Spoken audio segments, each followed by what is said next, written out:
Hi friends, welcome back to our channel అనోడియా vlogs. Tomato పిక్కలు అయితే ప్రిపేర్ చేశాను. టేస్ట్ సూపర్గా వచ్చింది. మీరు కూడా ఈ రెసిపీ చేయాలి అంటే కనుక వీడియో స్కిప్ చేయకుండా లాస్ట్ వరకు చూడండి, ప్రాసెస్ మొత్తం తెలుస్తుంది. ఇక్కడ నేను 2 kgs టమోటాతో పిక్కలు అయితే పెట్టాను. ముందుగా మనము 2 kgs టమోటాస్ని నీళ్ళలో వేసి నీట్గా మంచిగా వాష్ చేసుకొని, దాని తర్వాత ఒక క్లాత్ తీసుకొని తేమ లేకుండా మంచిగా తుడిచిపెట్టుకోవాలన్నమాట.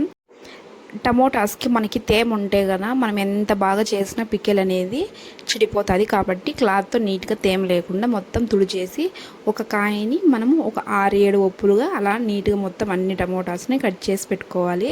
అక్కడ చూడండి, నేను చూపించిన కదా, మొత్తం అన్ని టమోటాస్ కట్ చేసిన తర్వాత ఒక పెద్ద బాండ్లీ పెట్టి ఆ బాండ్లీలోకి మనం వేసుకున్న టమోటాలు, ఇక్కడ నేను 2 kgs టమోటాస్ తీసుకున్నాను కాబట్టి ఇక్కడ ఇంకా చింతపండు వచ్చి 250 గ్రామ్స్, 250 గ్రాములు చింతపండు అయితే తీసుకున్నాను. చింతపండు కూడా మంచిది తీసుకోండి. వీనెలు అలాంటివి ఏమి తొక్కు అలాంటివి లేకుండా మంచిగా ఉన్న చింతపండును 250 గ్రామ్స్ తీసుకున్న తర్వాత అందులోకి 1 టేబుల్ స్పూన్ పసుపు వేసి మూత పెట్టి మనకు సిమ్లోనే వేయించుకోవాలన్నమాట. ఎందుకంటే మనకి హై ఫ్లేమ్లో పెట్టినామంటే మాడిపోతే పిక్కలు అనేది టేస్ట్ చేంజ్ అయిపోతుంది. కాబట్టి మీడియంలోనే పెట్టి నేను అక్కడ చూపించినంత కన్సిస్టెన్సీలో మొత్తం మనకి టమోటాస్ చింతపండు బాగా ఫ్రై అయిపోవాలన్నమాట. ఫ్రై అయిన తర్వాత పక్కన పెట్టేసి అవి చల్లారే లోపల మనము ఇక్కడ జీలకర్ర మెంతి పౌడర్ ప్రిపేర్ చేసుకుందాం. 1 టేబుల్ స్పూన్ జీలకర్ర, 1 టేబుల్ స్పూన్ మెంతులు, 1 టేబుల్ స్పూన్ సాసవులు వేసి డ్రై రోస్ట్ చేసి పౌడర్ పెట్టుకుందాం. ఆలోగా మనకి టమోటాలు చల్లారింటాయి కాబట్టి మనం మిక్సీలోకి వేసుకొని,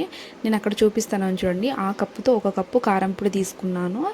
అది వచ్చి కారం పొడి, అందులోకే ఇంకా వెల్లుల్లి అక్కడ చూపించే కప్పుతో 1/2 కప్ తీసుకున్నాను అనమాట. ఆ సాల్ట్ వేసి మనము ఫైన్గా పేస్ట్ అయితే చేసుకుందాం. నేను ఇక్కడ ఎక్కువ క్వాంటిటీ ఉంది కాబట్టి 2 టైమ్స్ వేసుకుంటున్నాను.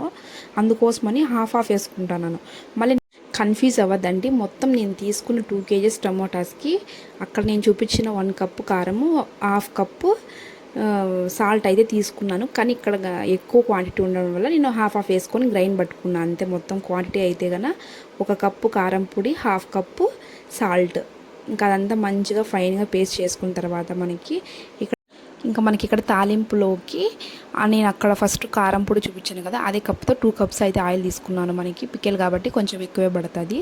అందులోకి సాసవలు, తెల్లగడ్డలు, కరివేపాకు, ఎండుమిరపకాయలు వేసి మంచిగా ఫ్రై చేసుకొని కొద్దిగా పచ్చిశనగపప్పు కూడా వేసుకోండి, బాగుంటుంది. అంత మంచిగా ఫ్రై అయిన తర్వాత మనం ఫైన్గా పేస్ట్ చేసుకుంటూ పెట్టుకున్న టమోటా పేస్ట్ని వేసి అది కొద్దిసేపు అట్లా సిమ్లో ఫ్రై అయిన తర్వాత మనం ఆల్రెడీ జీలకర్ర మెంతి సాసవల పొడి వేసాం కదా, అది వేసేసి ఆయిల్ అక్కడ నేను చూపిస్తాను కదా, ఆయిల్ సపరేట్ అవ్వాలి. అట్లా సపరేట్ అయిందంటే కనుక మనకి ఇంకా పికిల్ రెడీ అయిందని ఆఫ్ చేసేయండి.